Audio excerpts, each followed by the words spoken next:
उसमें एक ही लक्ष्य और उद्देश्य है कि पीड़ित निवेशकर्ताओं को उनका जमा किया हुआ पैसा ब्याज समेत मिले।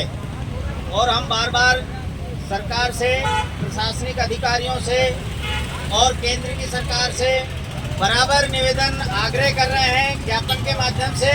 अभी निर्मला सीतारमण जी आई थी, उनको भी ज्ञापन दिया, लेकिन न तो सरकार सुन रही है और न ही प्रशासनिक अधिकारी। यहाँ 20 दिन से सभी साथी लगातार बैठ रहे हैं, लेकिन प्रशासनिक अधिकारियों की नींद अभी तक नहीं उड़ी है। तो हम इस आंदोलन को और तेज करने की रणनीति बना रहे हैं। जब तक निवेशकर्ताओं को उनका पैसा नहीं मिलेगा, ये आंदोलन जारी रहेगा। और हमारा पूरा समर्थन है निवेशक संघर्ष समिति का, कंधे से कंधा मिला के साथ देंगे। चाहे सहारा हो, चाहे आदर्श हो, चाहे नवजीवन हो, संजीवनी हो, पल्स हो, तमाम तरह की जो क्रेडिट कोऑपरेटिव सोसाइटियों ने जनता को लूटा है, उनकी न्याय के लिए अब उदयपुर की जनता चुप नहीं रहेगी और भुगतान लेके रहेगी। चाहे वो केंद्र की सरकार अपनी नीति बनाकर दे, चाहे वो राज्य की सरकार केंद्र पर दबाव बनाकर अपने राज्य की जनता को न्याय दिलाने में सहयोग करे। यही हमारा इस धरना प्रदर्शन करने का उद्देश्य है। जय हिंद, जय भारत। हिंदुस्तान में लगभग 400 जगह ये सत्याग्रह आंदोलन चल रहा है और वर्ष एक्ट 2019 का जो लागू करना चाहिए था सरकार को, वो धरातल पे आज दिन तक नहीं लाई है। मैंने 2-3 बार गहलोत जी को भी कहा था, वहाँ जयपुर भी जाके भी कहा जन सुनवाई में। यहाँ पे 3 कलेक्टर साहब चेंज हो गए, 3 आईजी साहब चेंज हो गए और 4 एसपी साहब, लेकिन किसी ने अभी तक उस पर कोई ध्यान नहीं दिया।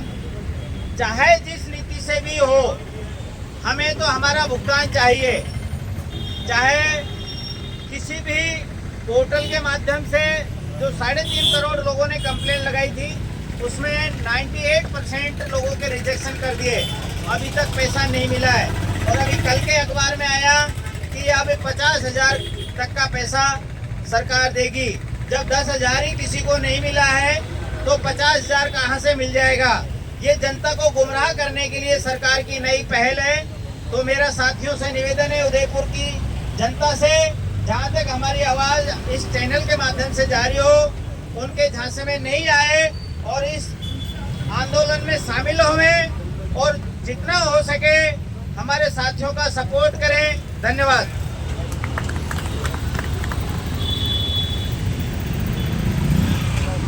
तो आप देखें कि ये लगातार धरना चल रहा है। ठगी पीड़ित जमाकर्ता परिवार संघर्ष समिति का धरना है और लगातार ये धरना जिला कलेक्ट्रेट उदयपुर के बाहर चल रहा है। 20वां दिन है आज और 4 लोग लगातार इसमें अनशन पर बैठे हुए हैं। और भरत जी कुमावत एडवोकेट है और उसके बाद जिलाध्यक्ष बंसीलाल जी है।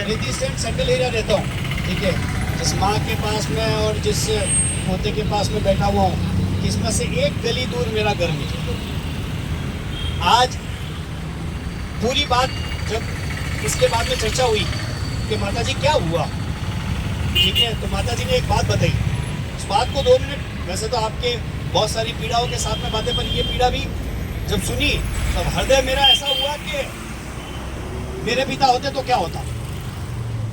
दादी जी बता रही थी, दादी जी रोना नहीं, यूं रोना, छाती काटी रखनी, हाँ वो तो है। यूं बता रहे थे कि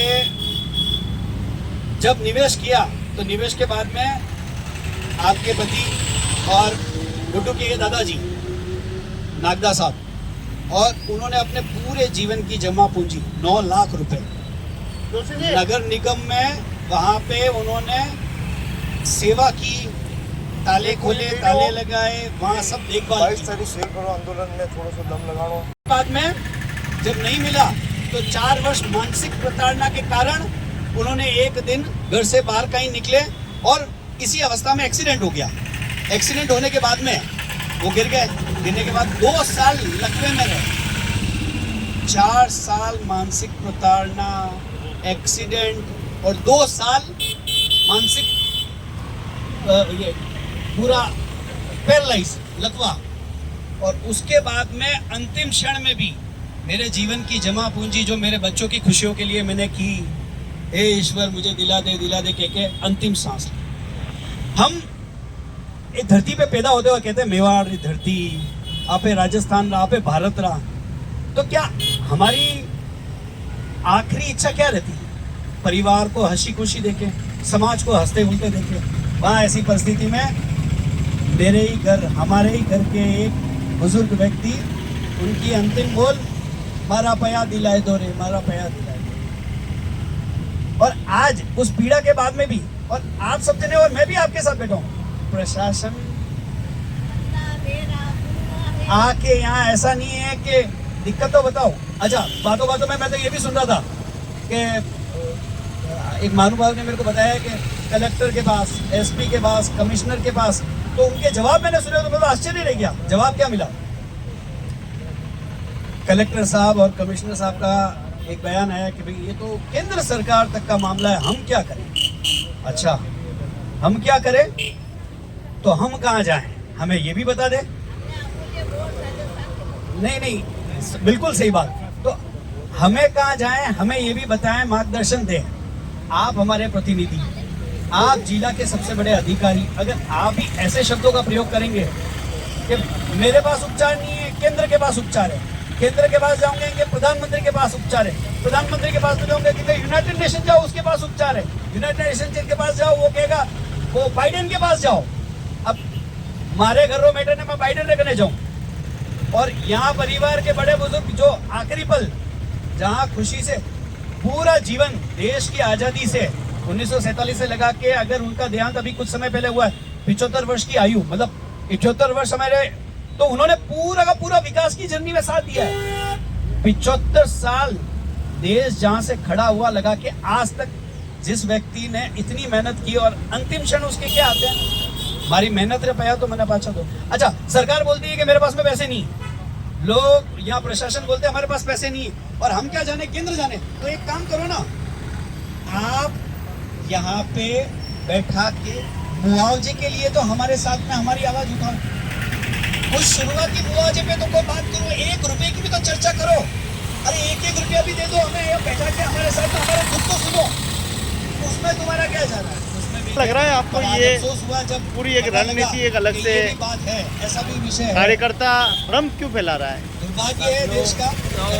कंपनी के जो वफादार मैनेजर लोग हैं और जिन एजेंटों ने कंपनी 10 रुपए की में पैसा जमा नहीं कराया और निवेशकर्ता से ले लिया, वो निवेशकर्ताओं में आज गलत भ्रांतियां फैला रहे हैं कि आप आंदोलन में जाओगे तो सरकार आपका पैसा रोक लेगी, या पुलिस में कार्रवाई करोगे तो आपको पैसा नहीं मिलेगा, या इन संगठनों के साथ में आप लग गए तो आपका पैसा उलझ जाएगा। इस तरह से, क्योंकि वो खुद बचना चाहते हैं, वो इस पीड़ा से उनकी जो कमजोरी है उसको उजागर नहीं हो जाए, इसलिए इस आंदोलन को कमजोर करने के लिए इस तरह की भ्रांतियां, सहारा के आदर्श के तमाम तरह के जो एजेंट हैं वो सब इस तरह की भ्रांतियां फैला रहे हैं कि भाई आंदोलन में शामिल नहीं होना है, केवल रोजगार की बात करनी है, पैसा मिले नहीं मिले, लेकिन वो कंपनी में वापस खुल जाए, चालू हो जाए, उसकी बात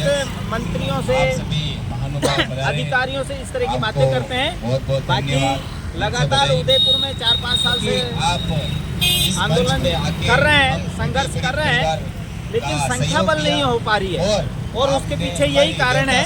हमारे जो साथी हैं वो निवेशकों को गलत बातें बताकर उनको भ्रांतियां फैलाकर रोके हुए हैं। तो मेरा आम जनता से अपील है कि जहाँ तक हमारी इस चैनल के माध्यम से आवाज़ जा रही है, तो इस आंदोलन में शामिल हों, अपने खुद के पैसे के लिए, अपने हक के पैसे के लिए, क्योंकि सरकार अगर देने वाली होती तो 5,000 करोड़ जो अमित शाह जी ने लिए हैं सुप्रीम कोर्ट से, वो कब का ही बांट चुकी होती। विश्वास किया, उसमें से केवल अभी 370 करोड़ रुपया बांटा है, तो 5,000 करोड़ बांटने में तो 10 साल लग जाएंगे।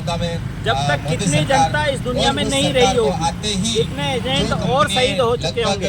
अभी तक 7,000 से ज्यादा सहारा इंडिया और दूसरी कंपनियों के एजेंटों ने सुसाइड कर लिया है जनता के दबाव में आकर।